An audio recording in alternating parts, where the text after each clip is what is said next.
Maswerteng gabi po mga ka-STL. Narito na po ang resulta ng STL Bataan para sa araw na to, 3rd draw, December 29, 2024. Araw ng linggo, naway ang mga natayan niyo pong mga numero kanina ay manalo nawa ngayong gabing ito, 8 PM. Kaya kunin niyo na po yung mga tickets. Narito na po ang resulta.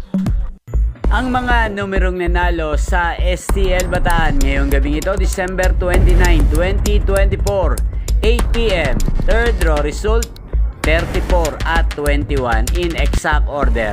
Sa lahat po ng tumaya kanina sa STL Bataan para sa third draw ng 34 at 21, congrats po sa inyo. Panalo po kayo. Again, 34 at 21. At ngayong gabing ito sa STL Bataan, atin pong i-shout out si Ate Lotlot.